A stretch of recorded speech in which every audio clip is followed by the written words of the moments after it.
Assalamualaikum warahmatullahi wabarakatuh.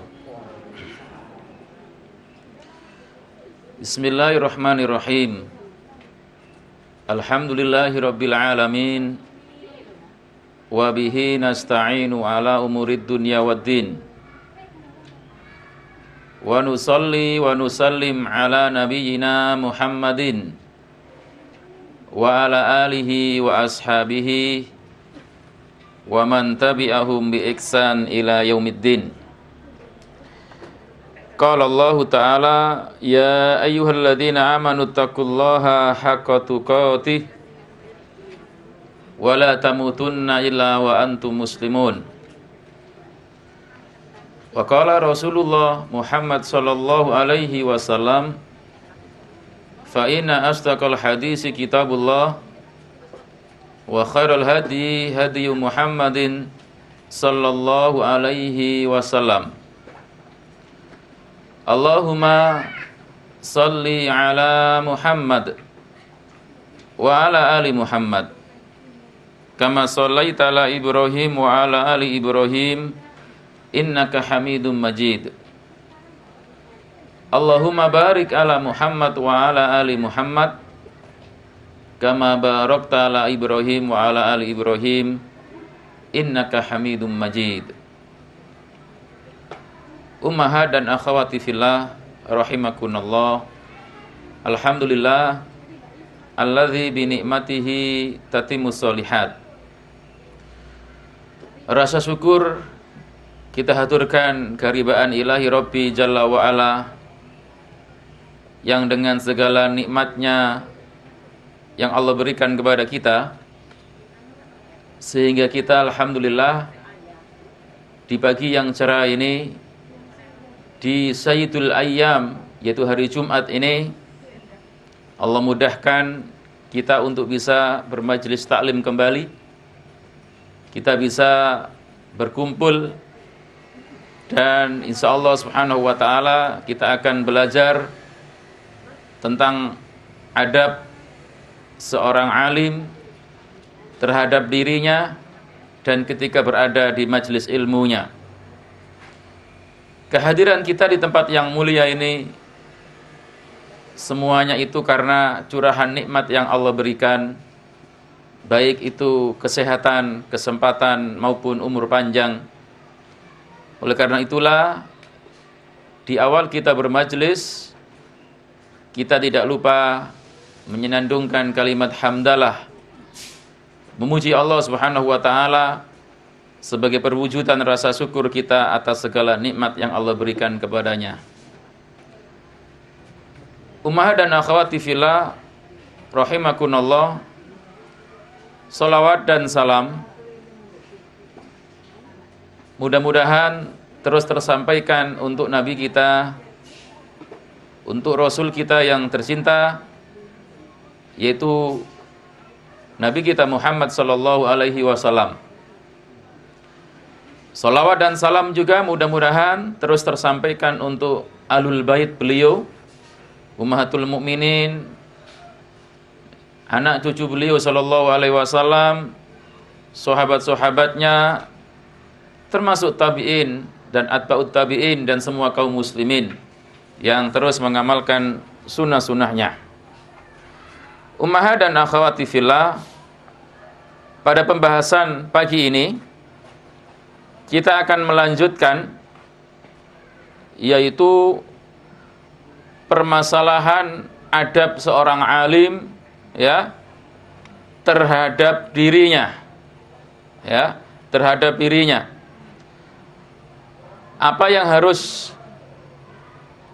dilakukan oleh seorang alim ketika dia mempunyai ilmu, sifat-sifat apakah yang perlu untuk ya dia hiasi di dalam dirinya.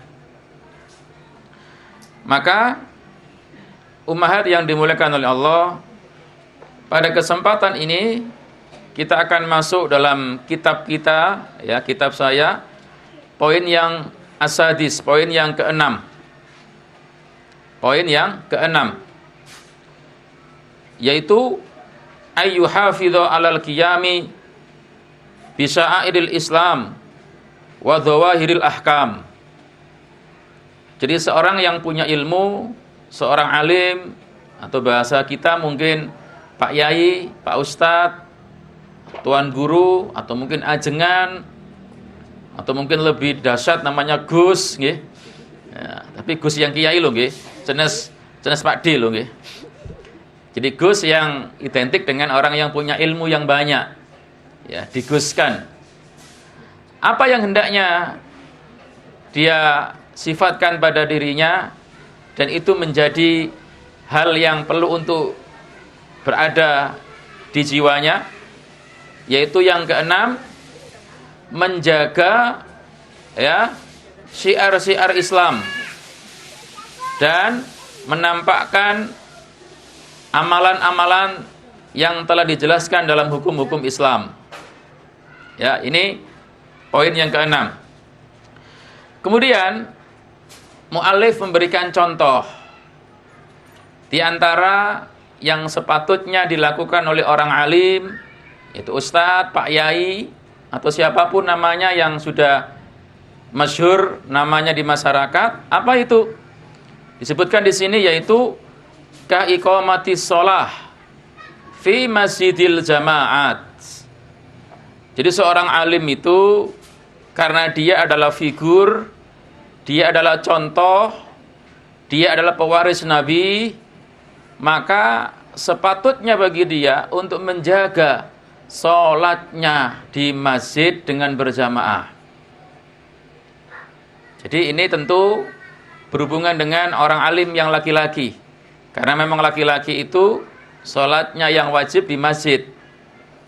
Tetapi kalau seorang wanita, maka yang lebih baik adalah di rumah mereka. Maka jamaah, sungguh sangat aneh kalau seandainya ada orang yang diguskan, yang dikiaikan, yang dimursidkan, tapi nggak pernah sholat jamaah di masjid. Pernah dengar apa tidak jamaah? Ada nggak orang yang dialimkan tapi nggak pernah sholat jamaah di masjid? Ya, ada. Jadi ada orang yang dialimkan tapi nggak pernah kelihatan sholat di masjid dengan berjamaah. Kalau menurut perkataan mu'allif di sini, ini kurang bagus. Apalagi kalau kita melihat petunjuk Nabi Shallallahu Alaihi Wasallam dan contoh Nabi, yang mana Nabi Alaihi Wasallam manusia yang terbaik, manusia yang Allah utus di atas muka bumi ini sebagai utusan yang terakhir. Semenjak Nabi Adam, manusia pertama diciptakan, dan nanti sampai hari kiamat, tidak ada manusia yang paling mulia melainkan Rasulullah. Itu pun Nabi mencontohkan kepada umatnya untuk senantiasa berjamaah di masjid. Maka aneh bin ajaib kalau ada orang yang mengaku alim tetapi nggak pernah sholat di masjid dengan berjamaah. Oh, itu sudah wali itu ya. Oh iya, wali murid nih. Masya Allah. Jadi kadang manusia nih tertipu dengan sebutan-sebutan itu. Jadi kalau sudah wali, sudah agak terkena beban syariat. Oh, ini wali apa ini? Ini bukan waliullah tapi walius syaiton. Kenapa? Kalau waliullah itu, ya, kata-kata wali itu kan orang yang dekat, orang yang cinta sama Allah, dan dicontohkan oleh Nabi. Maka dia kalau ingin dekat dengan Allah harus mengikuti petunjuk Nabi. Nabi senantiasa sholat berjamaah di masjid. Kok ada wali gak pernah sholat di masjid? Maka ini perlu dicurigai. Apalagi walinya main musik ya, pakai celana pendek naik sepeda. Pernah lihat ya jamaah? Ya, kan rame di YouTube itu katanya. Allahul musta'an. Hanya kepada Allah kita minta tolong. Maka orang alim itu berusaha menjaga sholatnya di masjid dengan berjamaah. Kenapa? Karena berusaha untuk mengamalkan perintah Allah. Ya, silakan dibuka jamaah. Surat Al-Baqarah, surat kedua, ayat 43.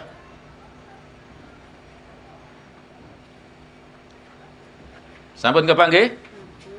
Qala Allah Ta'ala, a'udzu billahi minasyaitonir rajim, wa aqimus sholata wa atuz zakata warka'u ma'ar raki'in. Monggo diartikan salah setunggal ummahat.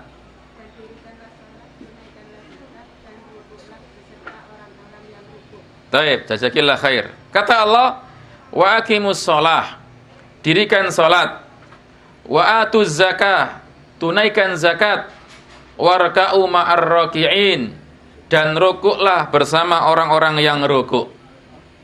Kata Al-Hafidh Ibnu Jauzi dalam tafsirnya ya Zadul Masir, arti dan tafsir warka'u ma'ar raki'in, rukuklah kalian bersama orang-orang yang rukuk. Apa itu? Shollu ma'al musallin, salatlah kalian bersama orang-orang yang salat. Disebutkan oleh Imam Al-Qadhi Al-Baydawi dalam kitab tafsir Baydawi dan tafsir Qurtubi dan tafsir Ruhul Ma'ani, apa itu? Ai fi jama'atihim. Jadi rukuklah kalian bersama orang-orang yang rukuk adalah salatlah kalian bersama orang-orang yang salat, berjamaah. Makanya jamaah yang dimuliakan oleh Allah Subhanahu wa taala, ini yang menjadi dalil di antara para ulama yang mewajibkan sholat jamaah.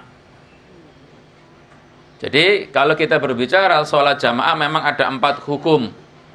Ada yang mengatakan fardu ain, ada yang mengatakan fardu kifayah, ada yang mengatakan sunnah muakkadah, ada yang mengatakan syarat sahnya sholat. Lah, ulama yang mengatakan fardu ain artinya wajib bagi individu orang laki-laki, di antaranya dengan ayat ini. Jadi, dirikan sholat, tunaikan zakat, rukuklah bersama orang-orang yang rukuk. Maksudnya apa? Sholatlah kalian bersama orang-orang yang sholat, yaitu dengan berjamaah. Kalau ada orang yang membaca ayat ini dan dia alim, pasti akan mengetahui tafsirnya, kan gitu nggih? Masa kemudian apa yang datang dari Al-Qur'an tidak diamalkan? Makanya ngapunten, seandainya hukum sholat jamaah sunnah muakkadah pun tidak fardu ain, tetap orang yang alim nggak boleh meremehkan. Kenapa? Karena ini perintah Allah, warka'u ma'ar raki'in. Taib.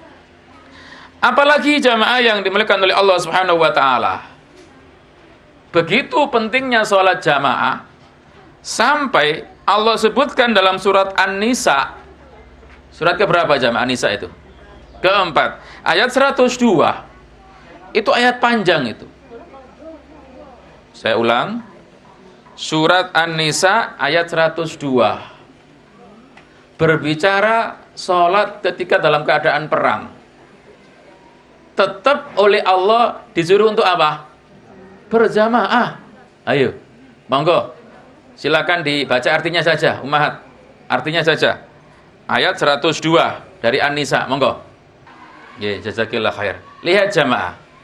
Kata para ulama, fa idza kana Allah taala qad amara bi ada'is sholama al jamaah fi halatil khaufi fa yakunu dzalika fi halatil amni min babil ula.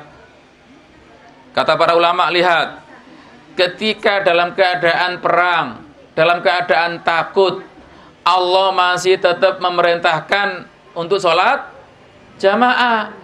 Apalagi dalam keadaan aman, maka itu lebih layak untuk dilakukan. Makanya tadi saya bilang, sangat mengherankan kalau ada orang yang dialimkan tapi nggak pernah sholat jamaah. Gitu? Heran kita. Herannya apa? Berarti kok sangat jauh dengan petunjuk Allah dan Rasul. Padahal dia alim. Seharusnya orang alim itu mencontohi sesuatu yang bagus. Dan di antara perkara yang bagus adalah sholat jamaah di masjid. Maka ngapunten jamaah, kita jangan tertipu dengan panggilan siapalah. Pak Yai atau Gus atau apalah siapalah. Lihat dulu dengan amalan dia. Meskipun seandainya disebut Pak Yai, tapi kalau zahirnya nggak pernah kelihatan di masjid, nggak pernah kelihatan sholat jamaah, maka perlu tanda kutip, nggih. Nah, jadi jangan sampai kita itu kemudian memberikan gelar karena hal yang aneh-aneh. Oh, dia karena nggak makan dibacok namanya Gus. Oh, dia bisa terbang namanya Gus, misalkan. Oh, dia ketika mohon maaf dipukul nggak masalah, justru yang mukul tangannya bengkak, wah itu Gus itu. Jangan tertipu dengan itu, karena ada kalanya itu adalah bantuan setan. Tapi lihatlah bagaimana amalan dia. Kaum muslimin muslimat ummahat dan akhwati fillah rahimakunallah. Maka disinilah penting bagi orang yang alim untuk apa?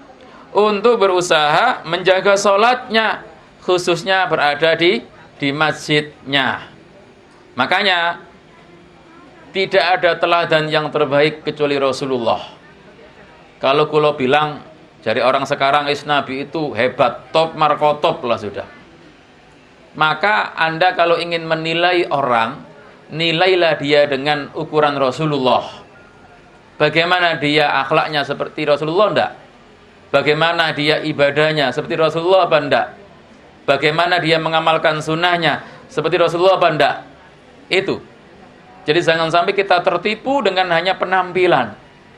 Karena banyak orang yang mengajarkan enggak baik pun kadang pakai jubah. Nggih? Mengajarkan enggak baik pakai serban. Mengajarkan enggak baik pakai kopiah putih. Wonten mboten? Wonten. Masya Allah. Saya dulu pernah sampai ingat ada istilahnya, kata jamaah teman-teman yang ngaji laki-laki itu pemburu hantu. Ada nggih dulu nggih? Pakai jubah nggih. Jadi hantu diburu jamaah. Masya Allah. Jamaah yang dimuliakan oleh Allah Subhanahu wa taala, inilah penting kita mengukur seseorang itu dengan ya ukuran kitabullah wa sunnah Rasulullah sallallahu alaihi wasallam. Jangan sampai kita tertipu dengan penampilan. Begitu pentingnya sholat jamaah. Ini terakhir saja masalah sholat jamaah. Biar nanti akhwat-akhwat yang ingin menikah, ya pilihlah laki-laki yang ahli sholat jamaah. Jangan hanya yang ganteng, ya, ngapunten. Kenapa? Oh, itu akan ukuran agama. Karena Nabi menyuruh apa? Fatfar bitatidzin taribat yadak. Pilihlah agamanya, kamu nggak akan celaka. Jangan karena mungkin mobilnya mewah, penampilannya ya aduhai, gantengnya masya Allah, tapi nggak pernah sholat. Itu naudzubillah min dzalik. Ustadz, nanti kalau nikah sama saya insya Allah dapat hidayah insya Allah. Masya Allah, antum pede banget ya.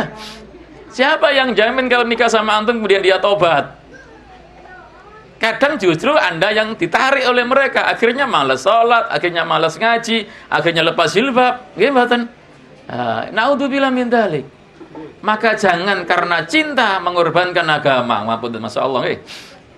Jadi cintailah seseorang karena agamanya, karena kesolihannya.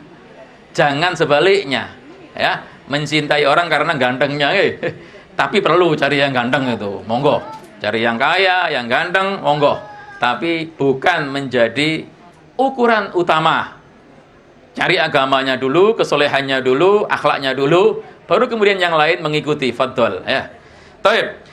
Begitu pentingnya sholat jamaah, sampai dikisahkan jamaah, ada orang buta yang mempunyai 6 uzur. Jadi orang buta ini punya 6 uzur, tapi oleh Nabi tetap disuruh untuk sholat ke masjid. Uzur yang pertama, kata para ulama, adalah dia buta. Jadi dia buta ini uzur.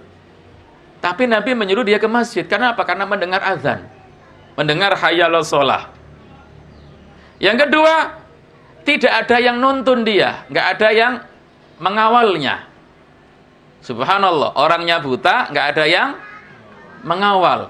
Ini kan Masya Allah. Yang ketiga, rumahnya jauh dari masjid. Coba, orang-orang sekarang. Kadang sampingnya masjid ada adzan, nggak ke masjid. Apa? Delok sinetron. Ketika datang waktu Isya, yang asik film Korea, gitu. Mereka nggak menjawab panggilan sholat, tapi asik dengan televisinya. Jadi orang Jawa nggak mempan dengan panggilan adzan, Masya Allah. Jadi rumahnya jauh, tetap laki-laki buta ini disuruh untuk ke masjid. Itu yang ketiga. Yang keempat, waktu itu karena jauh rumahnya, banyak pohon-pohon, banyak hal-hal yang menghalangi dia. Jadi banyak sesuatu yang menghalangi dia. Pohon banyak, kayu berduri banyak, batu juga banyak. Oh, ini kan juga uzur. Tapi Nabi tetap menyuruh dia ke masjid. Yang kelima, banyak binatang berbisa. Subhanallah. Jadi banyak binatang berbisa. Mau ke masjid takut ada ular. Ke masjid ada, mungkin maaf ya, anjing. Tapi karena dia mendengar azan disuruh ke masjid. Yang keenam, sudah usia lanjut. Subhanallah. Lihat jemaah, 6 kondisi yang mungkin kalau saat ini kita, kesempatan di rumah saja ya. Satu apa tadi? Keadaannya buta. Yang kedua, nggak ada yang nuntun. Ketiga, rumahnya jauh dari masjid. Keempat, banyak pohon yang berduri atau yang menghalangi dia. Yang kelima, banyak binatang buas berbisa. Yang keenam, usianya sudah tua, otomatis tulang-tulangnya sudah mulai loyo. Tapi Nabi tetap menyuruh dia ke masjid. Makanya dalam sebuah riwayat disebutkan, yaitu Abdullah bin Ummi Maktum namanya. Dia minta izin kepada Nabi agar bisa nggak sholat jamaah di masjid. Sambil dia bilang begini, ya Rasulullah, innahu laisa li qaidun yakuduni ilal masjid. Ya Rasul, tidak ada orang yang bisa menuntun saya ke masjid. Apakah ada rukhsah bagi saya untuk bisa sholat di rumah? Maka hadis ini kemudian dikisahkan Nabi memberikan rukhsah. Tapi ketika nyampe di pintu, maka Nabi memanggil, hal tasma'un nida'i bis sholah? Apakah kamu mendengar panggilan adzan untuk sholat? Maka Nabi mengatakan, maka dia mengatakan, na'am, iya saya mendengar. Kata Nabi, fa'ajib, maka datangilah. Dalam satu riwayat, apakah engkau mendengar hayyalal sholah, hayyalal falah? Kata orang ini, iya saya mendengar. Maka datangilah. Di satu riwayat, orang ini mengatakan, ya Ummi Maktum ini, ya Rasulullah, antara rumahku dengan masjid banyak pohon kurma, banyak pohon-pohon yang aku takut kalau nanti lewat nabrak pohon kurma. Boleh nggak saya sholat di rumah? Maka kata Nabi, atas ma'ul iqamah, apakah kamu mendengar iqamah, mendengar panggilan sholat? Kata beliau, na'am, saya mendengar. Kata Nabi, datangilah. Subhanallah. Lihat jamaah, mereka para sahabat termasuk Abdullah bin Ummi Maktum, karena Nabi yang menyuruh, rela tetap ke masjid. Hari ini banyak saudara-saudara kita yang tidak buta, yang rumahnya nggak jauh dari masjid, yang tidak ada binatang buas, lampunya terang, nggak ada pohon kurma yang menghalanginya, cuma HP gepeng yang menghalanginya. Allahul musta'an. Loh, maka orang yang buta saja di zaman Nabi perhatian kok dengan sholat jamaah karena disuruh oleh Nabi. Kok sekarang ada Pak Yai nggak ke masjid? Kok ada Ustadz nggak pernah muncul di sholat jamaah? Sholat di mana? Di Mekah. Wih, Mekah dengan Indonesia selisih 4 jam le. Ya nggak sama. Sampai tempuh 3 nggak Jumatan di Mekah le. Kalau sekarang di sini jam 12, di Mekah jam berapa jamaah? Iya beda, sangat beda. Maka sangat ditipu kita kalau mengatakan dia sholat di Mekah ya. Nah, kadang memang ada orang-orang yang berlagak-lagak aneh bu, supaya disebut apa? Wali gitu loh. Oh jadi omong itu wali itu. Salatnya di Mekah itu. Allah musta'an. Hanya kepada Allah kita minta tolong. Baik.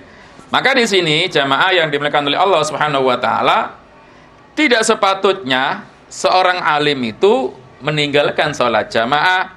Kenapa? Karena dia menjadi contoh, dia menjadi figur. Bagaimana dia akan menyampaikan kepada jamaahnya, ayo kita sholat jamaah, tapi dia nggak pernah jamaah. Siapapun dia, Pak Yai, Pak Ustadz, ajengan, Tuan Guru, Habib, Gus, Mursyid, siapapun. Kalau apa yang dia lakukan tidak berkesesuaian dengan petunjuk Nabi, maka kita harus waspada. Nah, makanya mu'alif jamaah yang dimuliakan oleh Allah Subhanahu wa taala berusaha menasihati orang alim. Jadi wahai orang-orang alim, orang-orang yang punya ilmu, sifati diri kalian dengan menjaga syiar-syiar Islam. Apa itu? Salat jamaah di masjid. Dengan apa? Dengan jamaah. Bukan sholat dengan istrinya. Halo, saya ulang.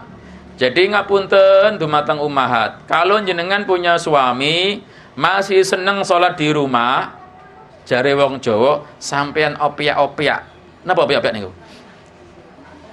Ngapunten, kalau orang sudah nggak paham ini ya. Jadi tolong suami kita dimotivasi, dimotivasi untuk pergi ke masjid, gitu loh.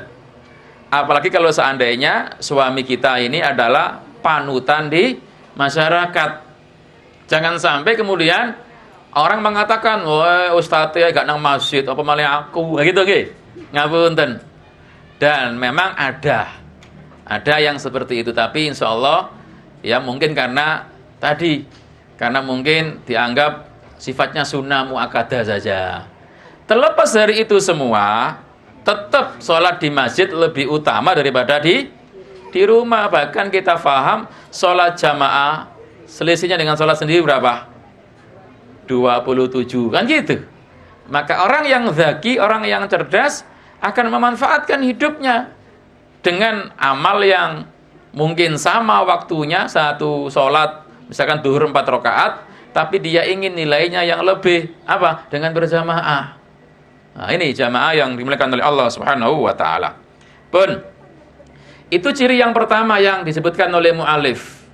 Makanya saya ingatkan ngapunten dumateng ummahat yang masih punya bapak, artinya punya suami yang masih malas ke masjid, malas ke musola untuk sholat jamaah, monggo dimotivasi. Cari waktu yang tepat, momen yang baik, ngobrol dan minta tolong agar bisa ke masjid.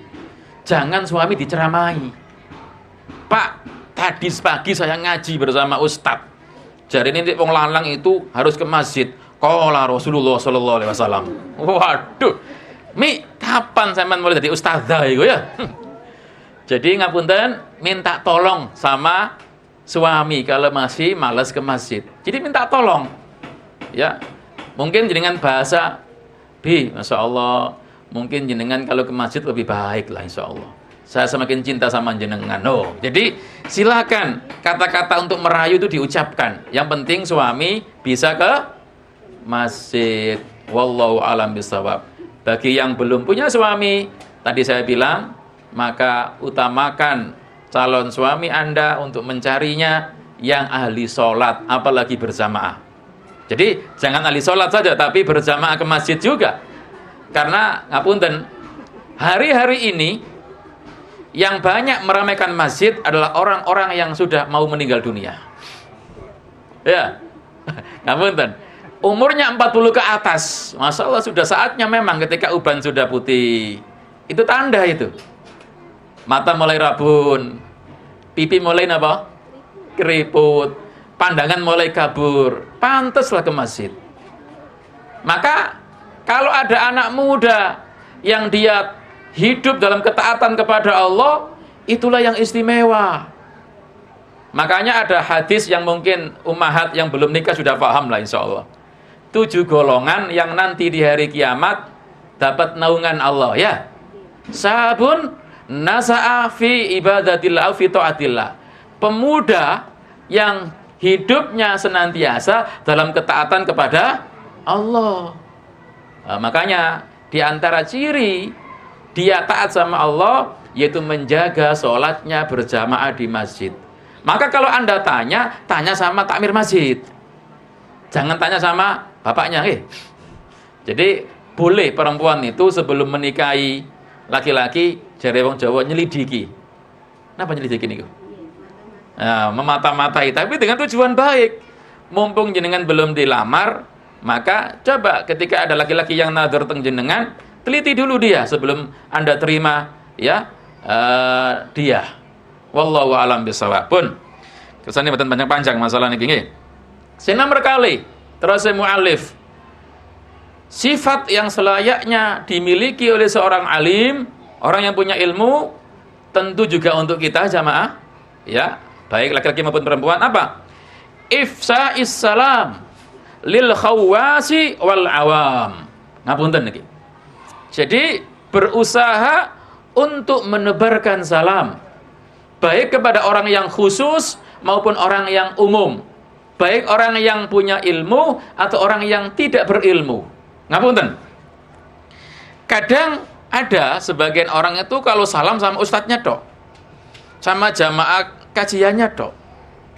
Karena mungkin sama-sama ngaji, Assalamualaikum ukhti, Waalaikumsalam. Ya, Assalamualaikum ummahat, Waalaikumsalam. Pas ketemu dengan orang kampung yang sama-sama juga muslimah, kok mboten salam sih? Nggak level. Loh, jangan. Karena dia muslimah, berhak untuk dapat salam kita, gitu. Ngapunten. Makanya, ngapunten saya itu, jangan kita terlalu ujub. Mentang-mentang sudah ngaji lama, wah, melihat orang yang nggak ngaji kayak ahli neraka tok gitu, nggih. Jangan, ini bahaya ini. Pakai tasjid lagi bahaya, nggih. Jadi jangan menganggap itu seperti itu. Jadi menebarkan salam kepada orang yang khusus dan orang yang awam. Kenapa? Jamaah yang dimuliakan oleh Allah Subhanahu wa taala. Karena itulah ciri orang yang akan mendapatkan surga Allah. Nabi alaihi salatu wasalam ya pernah bersabda, bahkan Abdullah bin Salam, seorang sahabat yang bekas Yahudi, sampai pernah mengingat-ingat ucapan Nabi ini. Jadi waktu itu dia masuk kota Madinah dan ingin melihat wajah Nabi. Dan kelihatan Nabi itu bukan orang yang bohong. Dan yang pertama kali dia dengar adalah ucapan Nabi, ya ayyuhan nas, ya afsus salam, wa at'imut ta'am, wasilul arham, ya wasallu bil laili wan nasuniyam, tadkhulul jannata bis salam. Wahai manusia, tebarkan salam. Dalam satu riwayat, ala man arafta wa man lam ta'rif, kepada orang yang kamu ketahui dan orang yang tidak kamu ketahui. Pokoknya kita berhusnudzon dia ini muslimah, kita berikan salam. Kecuali kalau kita tahu dia bukan muslimah, non muslimah ya, maka boleh kita nggak salam. Nggih mboten? Tapi kalau kita hidup di masyarakat Indonesia, insya Allah mayoritas muslim, maka kita berhusnudzon dia muslimah.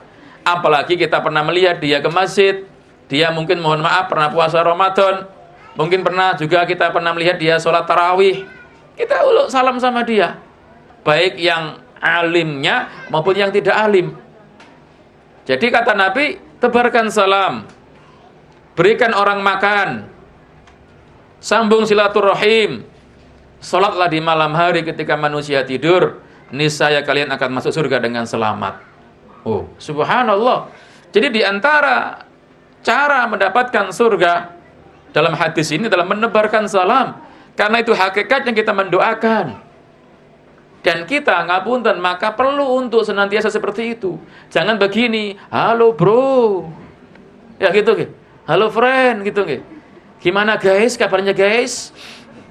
Ada mantan, Allah musta'an. Kok bisa saja ya? Pernah saya mendengar gitu, Jadi bukan salam yang diucapkan, tapi bahasa-bahasa gaul. Ini nggak patut ini bagi seorang muslimah atau muslim. Ini jamaah yang dimuliakan oleh Allah Subhanahu wa taala. Maka Nabi SAW juga pernah ditanya oleh seseorang, ya, kata sahabat Abdullah bin Amr bin As, anna rajulan sa'ala Rasulullah, ayul islami khair. Nabi pernah ditanya oleh seorang laki-laki, ya Rasulullah, ajaran Islam yang baik itu yang bagaimana sih? Maka Nabi mengatakan begini, mohon diingat-ingat jemaah. Ajaran Islam yang baik, yang perlu untuk kita lakukan adalah, pertama kata Nabi, tut'imut to'am. Sukalah kamu memberi makan. Tidak mesti harus dengan soto satu piring, gulai satu porsi, atau bakso Solo. Tapi bisa dengan roti yang mungkin hanya 1.000. Pas kedatang kajian, nggak makan kiam, bawa roti 2, 1 dimakan, 1 dimasukkan tas. Temennya hanya lihat sampean kecap-kecap dong. Bagi jamaah, tut'imut to'am, kasih makanan. Ustadz hanya 2 ya, 1 jenengan 1 temennya lah. Kalau enggak, yang penting ditawari dulu, monggo niki ada roti, jangan diumpetin. Waduh, pangan dewe enak, larang soal roti ini. Allah musta'an. Ternyata kalau jenengan masih punya sifat napa? Pelit. Seneng napa? Nyengkrem napa? Nyengkrem jajan. Ngapunten nggih. Tut'imut to'am kata Nabi, berikan makanan. Terus apa lagi? Nah, ini yang penting yang saya bilang. Wa taqra'us salam ala man arafta wa ma lam ta'rif. Maka ucapkan salam kepada orang yang engkau kenal dan tidak kenal. Maka kalau ada muslimah di sini memberikan salam sama jamaah yang ngaji, pantas lah jamaah. Wajar. Kenapa? Pun semerap, pun kenal, pun biasa. Nggih ngoten. Coba kalau jenengan pas pulang kampung, kemana? Terserah jenengan, nggih. Ke kampung kita lah. Kan banyak orang-orang yang belum ngaji, tapi kita berikan salam juga. Iya. Monggo. Dan ini yang terbaik jamaah. Subhanallah. Makanya ini termasuk kebaikan. Dan ini termasuk, mohon maaf, doa untuk mereka. Doa untuk mereka yang tanpa kita sadari, kita ini sayang sama mereka. Subhanallah. Belum tentu kita bisa ngasih uang 10.000 ya. Tapi dengan ucapan doa, mudah-mudahan dia dapat keselamatan. Allahu Akbar. Nah ini jamaah yang dimuliakan oleh Allah Subhanahu wa taala. Maka kita kalau sudah punya ilmu, paling tidak jangan meremehkan ini. Tentu kepada orang yang kita kenal itu lebih jelas kita lakukan. Kepada yang enggak kita kenal, selama kita berkhusnudon dia itu muslimah, berikan salam. Berikan salam. Perkara nanti dia enggak jawab, itu urusan dia. Tapi jenengan jangan apa? Jangan ngenes kok dijawab, rek. Sudah. Jangan menghiraukan kalau memang enggak dijawab. Sudah, yang penting kita menyampaikan kebaikan. Karena ada kalanya orang itu memang mendengar terus menjawab, ada kalanya mewangkel enggak jawab, nggih. Nah, gitu loh. Wallahu a'lam bissawab. Jadi menebarkan salam baik dengan ucapan assalamualaikum atau assalamualaikum warahmatullah atau assalamualaikum warahmatullahi wabarakatuh. Masing-masing punya tingkatan pahalanya berbeda. Kalau assalamualaikum kata Nabi ya asrun dapat 10. Kalau assalamualaikum warahmatullah kata Nabi isrun 20. Kalau assalamualaikum warahmatullahi wabarakatuh kata Nabi berapa? Salasun 30. Tinggal pilih kita. Pilih 10, 20, 30. Wah, silakan. Itu di antara cara kita memberikan salam. Wallahu a'lam bishawab. Ini jamaah yang dimuliakan oleh Allah Subhanahu wa taala. Paling akhir hadisnya Nabi pernah mengatakan begini. La tadkhulul jannata hatta tu'minu. Kalian tidak akan bisa masuk surga sampai kalian beriman. Wala tu'minu hatta tahabbu. Kalian tidak akan bisa, mohon maaf, beriman sampai kalian saling mencintai. Ala adullukum, ala adullukum ala say'in idza fa'altumu tahabbtum. Kata Nabi, mau enggak kalian saya beritahu? Kalau kalian melakukan, kalian akan saling mencintai. Kata Nabi, afsus salam bainakum maka tebarkanlah salam di antara kalian. Allahu Akbar.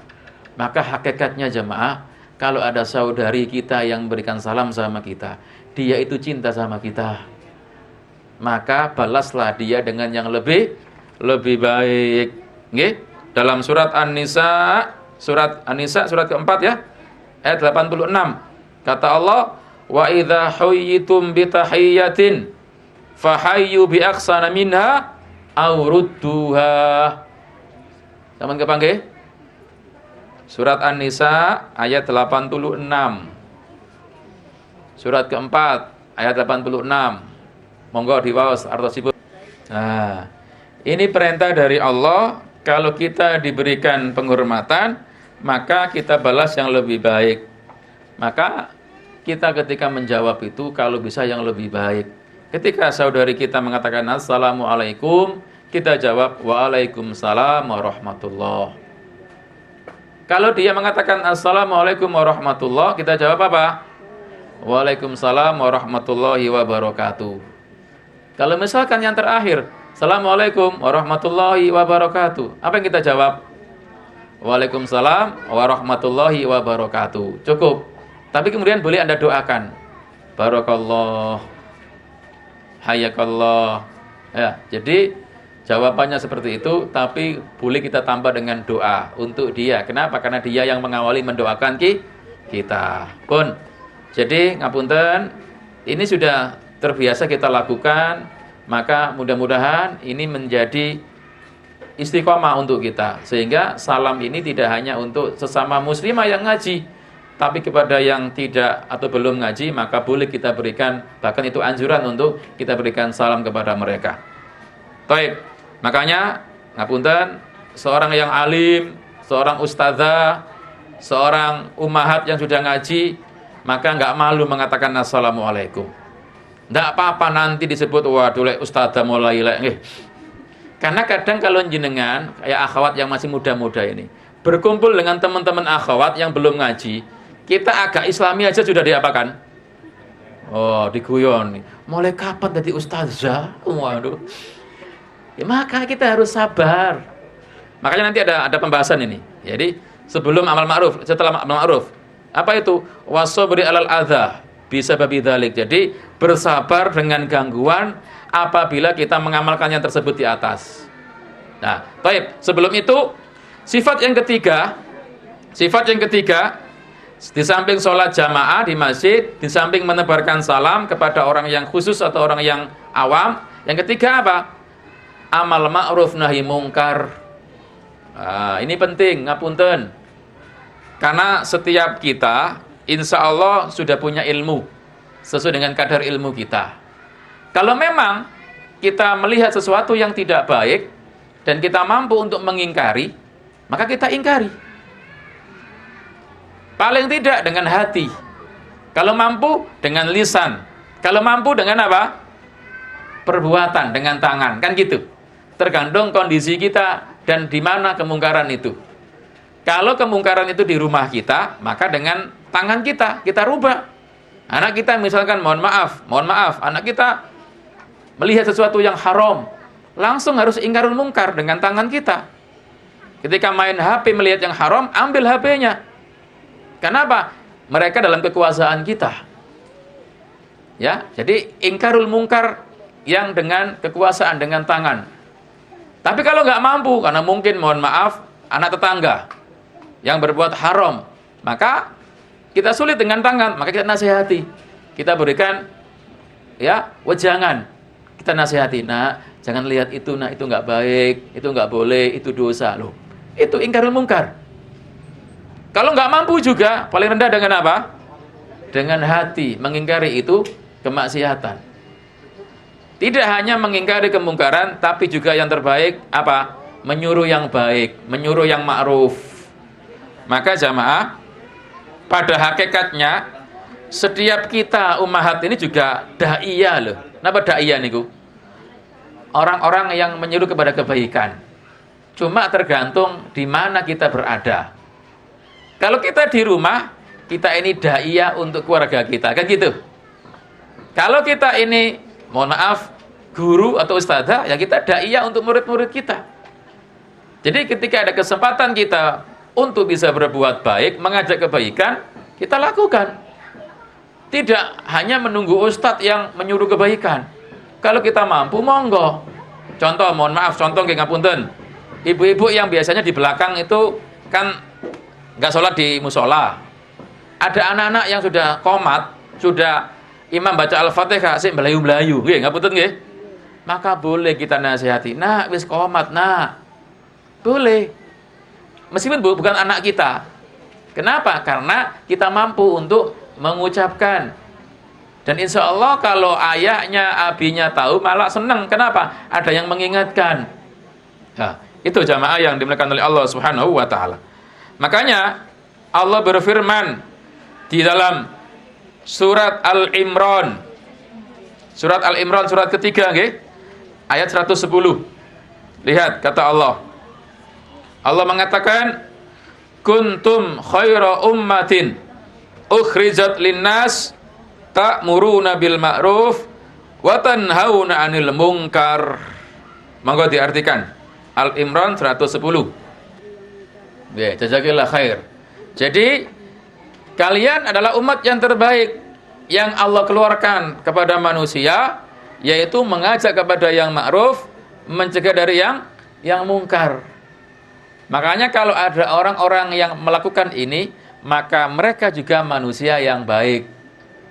Lah, makanya ngapunten, kula jenengan ketika sudah punya ilmu sesuai dengan kadar ilmu kita, monggo semampunya untuk amar ma'ruf nahi mungkar. Dan resikonya, lah, poin selanjutnya, was-sabri 'alal adza bisababi dzalik. Bersabar ketika kita ngejak kebaikan, bersabar ketika kita mengingkari kemungkaran, atau mungkin kita suka memberi salam, terus akhirnya disakiti, baik dengan ucapan maupun perbuatan. Waduh, rek ustadzah anyar kira. Niki menyakitkan apa menyenangkan jemaah? Ya, sebenarnya itu menyakitkan. Cuma halus nggih. Senada kasar kan, wah di kebun binatang nggih. Ya kan gitu. Tapi itu resiko jemaah.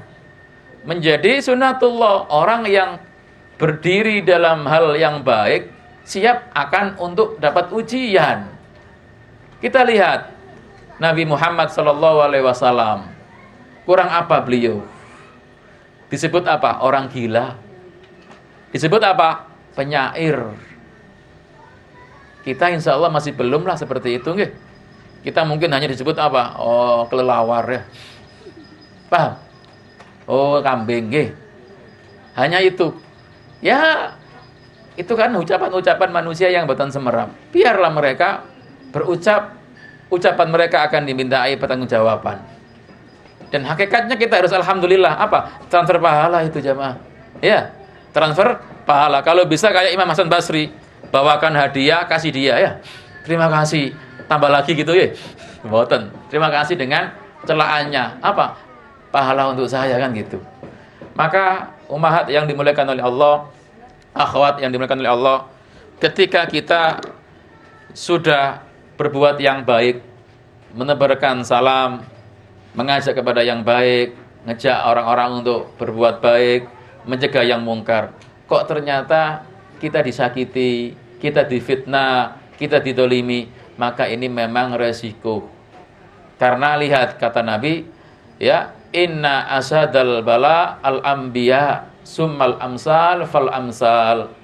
Sesungguhnya manusia yang paling berat cobaannya adalah para nabi, kemudian orang setelahnya dan orang setelahnya. Maka kalau Anda hanya diam di rumah, nggak amal ma'ruf nahi mungkar, aman jamaah. Nggak ada orang bilang, oh nggak ngajak-ngajak gitu ya, aman. Tapi kalau kita sering ngajak-ngajak orang ngaji, ngajak-ngajak kebaikan, kan diomong nanti, nggih. Hati-hati loh Mbak Iko. Mari ngaji, mari sergap nang masjid. Mari ngaji, berukut saiki, hati-hati loh. Nah, maka ini sudah biasa. Maka kita harus sabar dengan seperti ini. Nah, ini jamaah yang dimuliakan oleh Allah Subhanahu wa taala. Wallahu a'lam bissawab. Ya, termasuk ya, shadian bil haqqi inda salatin. Ya, berusaha untuk mengatakan yang hak ketika di hadapan pemimpin. Ya, makanya sampai ada ucapan Nabi, jihad yang paling agung itu adalah apa? Mengatakan kata hak di depan pemimpin yang zalim. Ya, ini jamaah yang dimuliakan oleh Allah Subhanahu wa taala. Dan berusaha menyerahkan dirinya kepada Allah. La yakhafu fihi laumata laim. Dan dia enggak takut dengan orang-orang yang mencelah. Ngapunten, saya ulang kembali. Maka kalau kita ingin menjadi orang yang baik, siap-siaplah kita akan dicelah. Siap-siap kita akan diomong. Siap-siap kita akan didolimi. Bukan berarti kemudian dolim itu dipukuli, tidak mesti. Tapi kadang dibicarakan di tempat-tempat tertentu, diomong di majelis-majelis tertentu, ya, dan seterusnya. Maka dia tidak menggubris itu. Selama ketika dia dalam jalan yang hak, maka dia berusaha untuk melakukan itu. Kenapa? Nah, karena yang dicari adalah ridho Allah, bukan ridho manusia. Kenapa jamaah? Ada ucapan yang baik dari Imam Syafi'i. Imam Syafi'i pernah berkata, ridhon nas ghayatun la tudrok. Mendapatkan keridhaan seluruh manusia adalah sebuah target yang tidak mungkin bisa dicapai. Iya. Ketika Anda ingin ridho manusia, ya mungkin sebagian manusia ridho, yang lain gak akan ridho. Kenapa? Karena manusia A, manusia B, manusia C, kesukaannya beda-beda. Contoh, ketika Anda ceramah di masjid, menerangkan bab khomer, maka orang-orang alim akan senang, karena khomer itu jelas haramnya. Tapi orang yang minum khomer, senang apa? Nggak senang? Nggak senang. Ketika Anda ngaji, bahas masalah, mohon maaf, riba, bagi yang ngaji tambah senang, lebih paham. Yang suka riba, tersinggung. Ketika kita ngaji, bahas nutup aurat, itu wajib. Bagi yang orang beriman tambah senang untuk meyakinkan keimanan, menambah ilmu. Bagi orang yang belum berjilbaban, wah nyinggung aku ini. Maka ridha manusia nggak akan bisa kita raih semuanya. Maka jamaah, kita harus berusaha untuk mencari ridho Allah. Meskipun kadang seandainya, mohon maaf, manusia nggak ridho dengan kita. Makanya pernah ada kisah menarik. Muawiyah radhiyallahu an pernah berkirim surat kepada Ummul Mukminin Aisyah, minta agar Aisyah memberikan nasihat. Mohon didengarkan jam, ini penting. Jadi Aisyah pernah menulis kepada Muawiyah dengan sebuah nasihat begini. Salamun alaika amma ba'd. Salam sejahtera untukmu amma ba'd. Fa inni sami'tu Rasulullah sallallahu alaihi wasallam yaqul.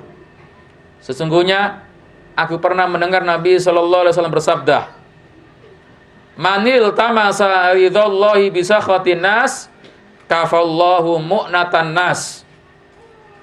Kata Aisyah, saya pernah mendengar Nabi bersabda, barang siapa mencari keridhaan Allah sekalipun, mohon maaf, beresiko mendatangkan kebencian manusia, niscaya Allah akan membebaskan dia dari ketergantungan kepada manusia.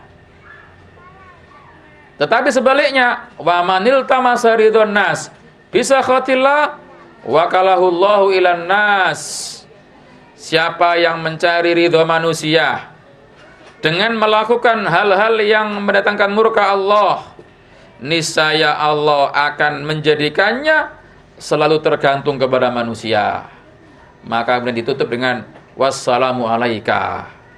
Ini nasihat Aisyah ketika Muawiyah minta dikirimi surat, maka beliau menulis hadis Nabi tadi.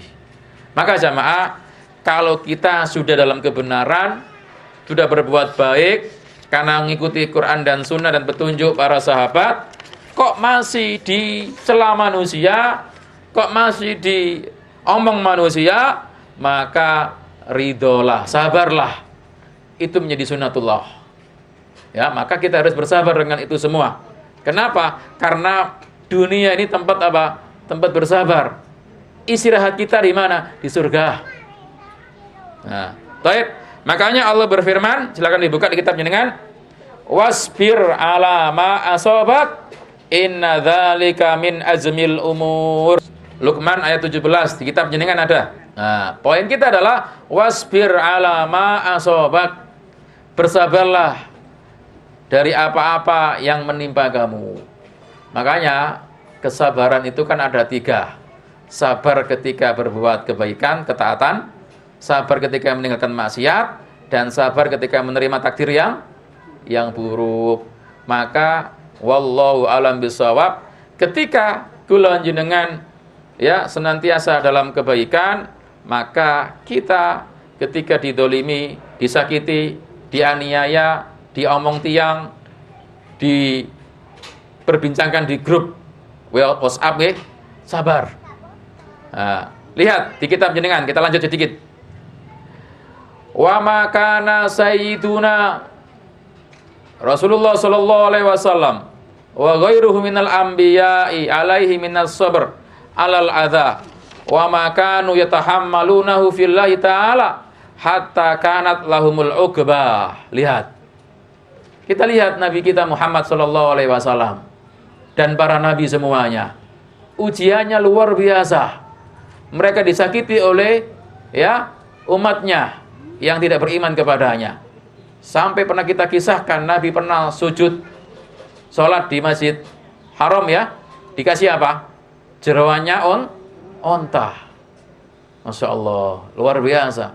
Bahkan bagaimana kerasnya ya Abu Lahab dan siapa? Istrinya yang suka menghina siapa? Menghina Nabi.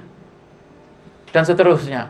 Maka Nabi sallallahu alaihi wasallam senantiasa bersabar. Bahkan juga mereka memikul beban itu karena Allah Subhanahu wa taala, sehingga hasilnya kemenangan yang didapat. Maka fa inna ma'al usri yusra, kan gitu. Setelah ada kesukaran, ada kemudahan. Maka ketika kita mungkin diuji oleh Allah dengan omongan-omongan manusia, maka hakikatnya itu adalah transfer pahala untuk kita. Maka bersabarlah kita dengan semua itu. Wallahu a'lam bishawab. Baik, mungkin jamaah yang dimuliakan oleh Allah, sampai di sini yang bisa saya sampaikan. Ya, kita akan masih lanjutkan pada pertemuan akan datang. Mudah-mudahan apa yang kita sampaikan ini bermanfaat, dan untuk selanjutnya kita buka tanya jawab. Sekiranya di antara jenengan ada yang bertanya, kami sumenggaken, dan mungkin boleh minum kalau memang ada minumnya nggih. Fadholi. Wallahu a'lam bishawab. Sambil menyiapkan pertanyaan, silakan bertanya. Boleh langsung atau boleh pakai tulisan. Tafadholi, silakan. Itu mungkin yang bisa saya sampaikan pada kesempatan pagi ini. Sudah selesai jawaban ya di kertas, dan mudah-mudahan apa yang kita sampaikan pada kesempatan pagi ini bermanfaat untuk kami. Dan mohon maaf ummahat, akhwat, kalau ada kata kami yang mungkin terlalu cepat, terlalu keras, terlalu kasar, atau nyinggung perasaan jenengan, saya sebagai manusia yang lemah, penuh dengan kekurangan, mohon maaf yang sebesar-besarnya jika memang ada hal-hal yang mungkin tidak baik untuk jenengan semua. Jadi semua yang benar yang kita sampaikan dari Allah, yang salah, yang keliru, itu keterbatasan kita dan godaan dari setan, dan kita istighfar kepada Allah. Terima kasih untuk perhatian Anda. Mohon maaf atas segala kekurangan. Mudah-mudahan jenengan semuanya terus dalam lindungan Allah dan dirahmati oleh Allah dimanapun Anda berada. Allahumma amin. Kita akhiri dengan doa kafarah majelis. Subhanakallahumma wa bihamdika asyhadu an la ilaha illa anta astaghfiruka wa atubu ilaik. Wa sallallahu nabiyana Muhammad wa ala alihi wa sahbihi wa salam. Wa akhiru da'wana alhamdulillahirabbil alamin. Summa assalamu alaikum warahmatullahi wabarakatuh.